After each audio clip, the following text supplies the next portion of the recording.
For me, one of the most interesting things about this project was as the professor allowed me to pick my own subject. With that subject, the Gamergate subject, came a lot of passion from me. With with passion, came kind of a drive to do as much as I could because I wanted to, represent this project in the best way I possibly could, and which I'll get into more specifics. But it ended up being a double-edged sword as far as getting the work done. But as far as the drive to get it done and continuing interest throughout the project, that made it actually much easier to go above and beyond for an honors project like this.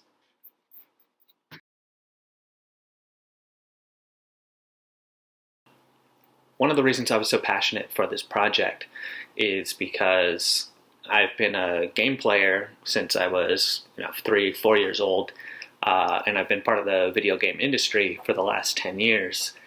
And, I recognized, as a white male, like I mentioned in the report itself, as a white male, I recognized sort of my place in the problem. Contributed to many of the factors that led to the creation of the white male privileged space that the video game industry became. And when Gamergate first came out, I was really disappointed in the company that I worked for at the time and the greater video game industry as a whole's response to the harassment of these game developers, these female independent game developers. So it was because of that, it was something that was one of the things that drove my passion for this project, to try to, correct some of the wrongs, or at least get less misinformation out there about this event that happened in the video game industry.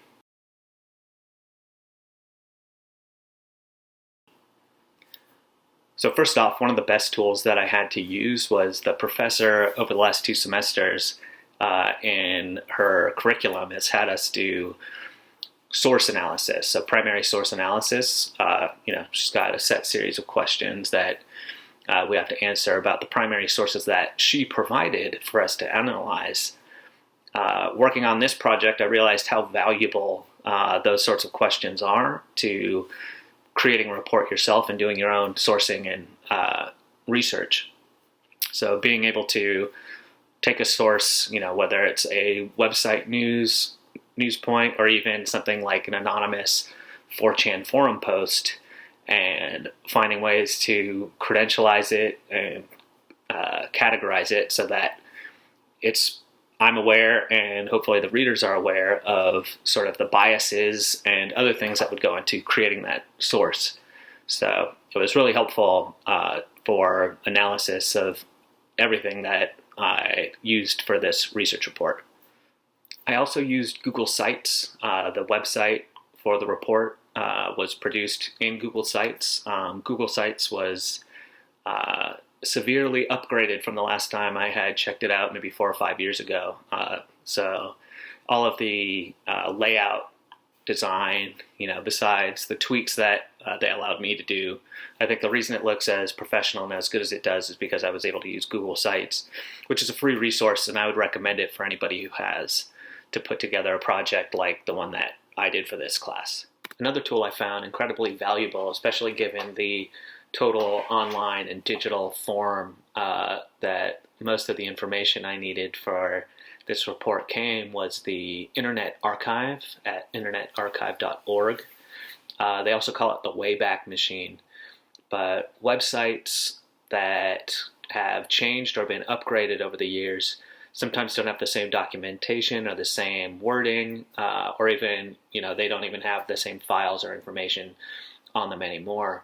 So the Internet Archive was incredibly useful. Probably the most useful things that I got out of it was being able to see the original Zopost blog website in its original form, with all of the comments and everything still intact, preserved on the Internet Archive. as well as the ESA released documents in 2009 that were no longer available on their website in 2019.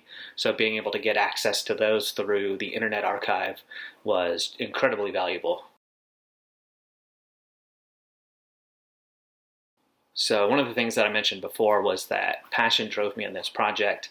And because I was so passionate about the subject matter, and because most of the information I needed was a Google search away, it was very easy for me to sort of overwhelm myself with the number of sources and the amount of information that I was taking in and presenting in the report. So for that, I would say learning to source, or I guess understanding the value of trying to find a few very valuable sources versus the way that I ended up doing this report, where I just had dozens and dozens of sources from all across the internet. Given the subject matter, I would think it's apparent that my bias is against Gamergate. Gamergate is not a movement that I support in any way, but in the interests of this report, I did try to find and source information and perspective from supporters of Gamergate. One of the issues I quickly ran into was, because Gamergate was primarily a disinformation campaign that wasn't factually based, it was very difficult to back up or source or find any supporting evidence for any of the things that prominent Gamergate supporters were saying, including Milo Yiannopoulos. So I just kind of had to find their quotes and let them ride for themselves, but I wasn't able to really dig deeper on those, but I tried. So I would probably, knowing that a campaign is a disinformation campaign, I would probably spend less time trying to resource and source where their information or where their perspective is coming from. So building the website was probably the primary new thing that I did. After putting my report together and kind of sketching out the website, just based on where my research was going, eventually the website turned into more or less like supplementary material. I was unhappy that in the final report, the women who are harassed by Gamergate, I only really mentioned by name in a sentence or two, and gave a little bit of their role in the greater video game industry, but I wasn't really able to talk about their part in a larger way. So that was where the website came in. So you could kind of see, for lack of a better term, the cast of characters who are in the report, a bit more information about them, more ways to find out what they're doing now, or who you'd want to Google if you're interested in any of the things that were written. So one of the things that I found really interesting to do, and felt almost like I was kind of blazing a new trail, there wasn't much of a pathway that I could follow or look into as far as how to approach looking into a forum like 4chan, which is one of the primary areas where Gamergate began. So being able to research and see what was happening on 4chan, and primary source 4chan as a totally anonymous forum, was something that was really, I had to learn as I was going and just try to do the best I could. And I was really happy with the results. In combination with, Zoe Quinn's book, where she would talk about events that would happen and around the dates and times, and I could Google search to find the information and use Internet Archive to bring up the original posts. It felt almost like a digital form of archaeology, and even in the style guide, there was no specific way for how to reference an archive of a post online. But they were very relevant, and I thought useful source documents for the report, and I've never seen or done anything along those lines. So as I mentioned earlier, one of the things that I would try to do to scope in this report so it wasn't as much work to finish in the end would be to try to find fewer but more valuable sources. So looking towards things like journals, academic journals, or other research reports in and around the same subjects rather than, trying to find, individual news articles that have quotes of the people that I'm trying to source a quote for, from desperate interviews across many, many different newspapers and online blogs and all of those things. So that would probably be it. Try to find fewer but more highly valuable sources for my report. One of the other things I would have loved to do for this report that I made some effort to but wasn't really able to do is try to create my own sources for this report. I reached out to some of the players, again, some of the cast of characters that I mentioned in the report to do interviews or maybe give a quote or two that I could use, even generating my own data from surveys and things like that. This would have been a great opportunity, and I'm sad that I missed out on doing that.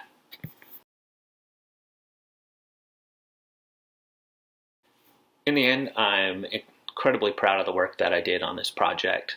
I'm thankful for the opportunity to be able to work on something like this, something that I'm incredibly interested in. I can say on the campus and with some friends and coworkers, it's actually had an impact, which is incredibly gratifying to hear that kind of feedback on something you've worked on. So it was a lot of work, but I was really happy to do it the whole time, and I'm proud of the work that I did. And I really appreciate the opportunity to work on this for my school project.